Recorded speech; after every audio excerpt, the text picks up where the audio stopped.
Bueno, buenas tardes chicos. Un poco la idea, me tomé el trabajo de hacer especie de video tutorial, llámenlo como quieran, para transmitirles a todos por este medio, que estamos cada uno dispersos por distintas áreas de la clínica o en sus domicilios trabajando, de un repaso de las normativas de tratamiento del personal de COVID, de pacientes con COVID, y de qué manera nos tenemos que manejar nosotros como personal de la clínica para llevar adelante nuestro trabajo. Como lo venimos diciendo desde hace ya bastante tiempo y seguimos insistiendo todos estos días, y estuvieron reunidos con gente de infectología, etcétera, lo que tenemos que focalizarnos es en revisar la normativa que está vigente y colgada en las redes, en los reservorios de documentación que ya les fuimos dando acceso, como para que ustedes tengan una idea bien técnica de cuál es el tratamiento que hay que darle a este tipo de pacientes. Como veníamos viendo, lo que nosotros tenemos que ver, o toda la documentación está reservada en el Drive, donde puede acceder cualquiera con su dirección de Gmail. Y en este caso yo quería hacer foco en dos normativas: la normativa de tratamiento de pacientes de demanda espontánea, y que es este documento que ven acá en el Drive, manejo de demanda espontánea. Uno hace un botón derecho, puede descargar el documento, o si hace un doble clic sobre el documento le va a aparecer en pantalla.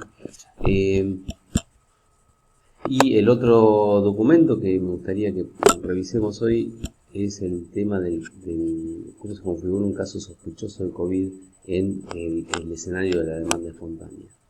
Vamos al primer documento, que yo se lo descargué en mi computadora y lo tenemos acá, es el manejo de la demanda espontánea. Y vean cómo este procedimiento lo que hace es describir exactamente toda el recorrido del paciente cuando entra a la clínica por una situación de COVID.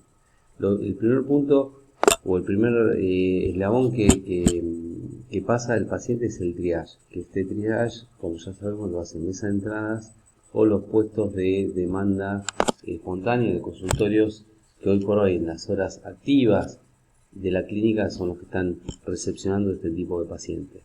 En las horas pasivas, la noche o los fines de semana, lo va a recibir mesa de entradas. En estos puestos lo que se hace es un triage. Básicamente lo que se haga es un cuestionario al paciente, a ver si tiene dos síntomas muy claros: presencia de fiebre y síntomas respiratorios. A partir de ahí, si el paciente presenta síntomas de fiebre y síntomas respiratorios, se le proporciona un barbijo, muy importante. Lo primero que se le da es un barbijo tricapa, y luego se los asigna a la sala de espera de uso exclusivo para pacientes COVID, ¿sí? Que es la sala general de espera. Si el paciente no presenta síntomas y viene por alguna otra patología, se los asignará a una sala de espera separada físicamente, que es la sala que está en el pasillo próximo al bar de la institución. A partir de ahí se dispara otro circuito, que es el tratamiento del paciente que tiene distintas patologías. El paciente COVID va a tener consultorios dedicados, ¿sí? O sea, los pacientes con fiebre y síntomas respiratorios, que aún no son casos sospechosos de COVID, sino que presentan síntomas, pero el clínico todavía no definió que es un caso sospechoso de COVID, van a ser asignados al consultorio 9 los pediátricos, al 11 los adultos. Estos consultorios pueden variar según cómo se vaya dando la dinámica diaria de cada uno de los consultorios, pero va a tener un consultorio dedicado para adultos y otro para pediátricos. Y en el caso que evolucione mucho la concurrencia de este tipo de pacientes, se van a activar dos consultorios de adultos y dos de pediátricos. Y por otro lado, tienen los pacientes con otros síntomas, que son los consultorios 1 y 12 para pediátricos y adultos. Por último, va a haber un consultorio, en el consultorio 2 va a ser de vestuario. Bien, estos consultorios van a tener que estar equipados sobre todo me refiero a consultorios donde va a estar el clínico, que va a evaluar los casos de pacientes con síntomas del virus. Van a tener que estar equipados con todo este kit de insumos y para lo cual va a haber una administración de todos los insumos críticos por parte de la responsable del área, me refiero a Noelia, o quien la esté reemplazando en su puesto en ese momento, con todo este kit de insumos. Puede pasar que el clínico le pida reposición de algunos de estos insumos y a esto hay que responder adecuadamente. Bien, la dinámica de atención en el área de consultorios de pacientes con síntomas es que el médico se va a vestir con todos los elementos de protección personal que están en esta normativa y bajo ningún aspecto podrá retirarse del consultorio asignado con el equipo de protección puesto. O si se retira, cuando vuelva a ese consultorio tiene que renovar todo su equipo de protección personal. Asimismo, lo que va a haber es luego de la evaluación clínica, y acá está protocolizado, como ven en esta normativa, cómo es el protocolo de colocación de todos los elementos de protección personal. Luego de ser evaluado por parte del clínico, si el clínico considera que es un caso sospechoso de COVID por determinados protocolos médicos, se le hace una muestra, un hisopado, con hisopos de Dacron, obviamente, como dice la normativa, y la idea es que los hisopados se hagan en un consultorio aparte. Es un tema que está en implementación en este momento, de qué manera se van a hacer los hisopados a estos pacientes de casos sospechosos. Y el último paso del paciente sospechoso de COVID va a ser que tiene que confeccionar un administrativo de la clínica con datos del paciente, una ficha epidemiológica, donde se reflejan básicamente toda la situación clínica del paciente, la situación de contexto social, etcétera, etcétera. Porque puede haber pacientes que muestren síntomas leves y que a partir de la evaluación clínica se puede recomendar una internación o un aislamiento domiciliario, pero en esa ficha epidemiológica va a contar todas las situaciones del contexto familiar, posibilidad de aislamiento, etc. Bien, un tema importantísimo a tener en cuenta en esta normativa, ven cómo se define claramente y punto por punto cómo es la colocación de los equipos de protección personal de los médicos, así como el retiro de los equipos de protección personal, cómo se hace caso por caso, la higiene de mano, cómo se retira el personal médico y a su vez cómo es la limpieza del consultorio de mando espontáneo. Es decir, va a haber franjas donde vamos a tener a clínicos metidos en un consultorio de demanda espontánea, vestidos con un elemento de protección personal, y cuando termina su jornada va a haber que hacer un protocolo de limpieza de esos consultorios determinado con todo el personal de limpieza.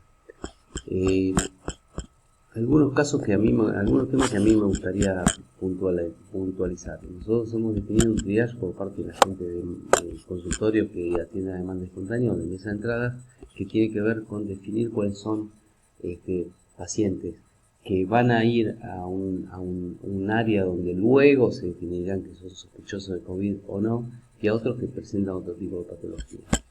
Estos procedimientos están en este momento reflejados en esta normativa que se llama definición pandemia coronavirus 30 de marzo de 2020, que tiene que ver con la definición de casos sospechosos en línea con lo que ha definido el Ministerio de Salud. Si uno va al Ministerio de Salud, puede ver que el Ministerio define lo que es el caso sospechoso, tiene una definición original de casos sospechosos, que tenía que ver con pacientes que presentan tos, odinofagia, es decir, dolor de garganta y dificultad respiratoria, y que en los últimos 14 días hayan estado en contacto con COVID confirmado, tengan historial de viaje fuera del país, o hayan provenido de determinadas zonas que hoy por hoy se considera que tienen circulación viral. Pero después, como dato de actualización, el Ministerio de Salud ha dicho que también deben considerarse casos sospechosos de COVID todo paciente con diagnóstico clínico y radiológico de neumonía y todo personal de salud que presente fiebre y uno más de los síntomas respiratorios. Es decir, el tema de la definición de un caso sospechoso de COVID es una situación bastante dinámica que se va dando empíricamente a partir de cómo va evaluando el Ministerio de Salud, cómo va evolucionando el virus en todo el mundo. A partir de allí, nosotros lo que hemos definido, o lo que ha definido el área, el Departamento de Infectología y de Dirección Médica de la Clínica, es que los casos sospechosos se definen a partir de lo que establece el Ministerio de Salud. Si en esta normativa lo que ustedes van a ver es un reflejo cabal de lo que dice el Ministerio de Salud, y el triage, para sobreprotegernos, lo que define es que se va a mandar a la sala de revisión general de pacientes, de presuntos pacientes COVID, a todos aquellos pacientes que presenten fiebre y síntomas respiratorios, todo dolor de garganta, para respirar, etcétera, independientemente de si estuvieron de viaje, en contacto con algún COVID, etcétera. Simplemente con estos dos síntomas se hace la colocación de barbijo, lo dice acá, y se lo hace esperar en la sala de síntomas, de espera para síntomas respiratorios. Esto es importante para tener en cuenta. Por último, una duda que surgió en los últimos días: ¿cuál es el tratamiento del acompañante de este tipo de pacientes? Es probable que a la clínica concurran un montón de pacientes acompañados por familiares desde la zona de Junín, donde ese familiar, de alguna manera, o acompañante, puede no ser familiar, lo está acompañando, y uno puede presumir que también tenga que tomar algún recaudo en particular. Acá entra en juego la definición de lo que se llama gente que ha tenido contacto estrecho con el paciente. Es decir, el Ministerio de Salud define claramente que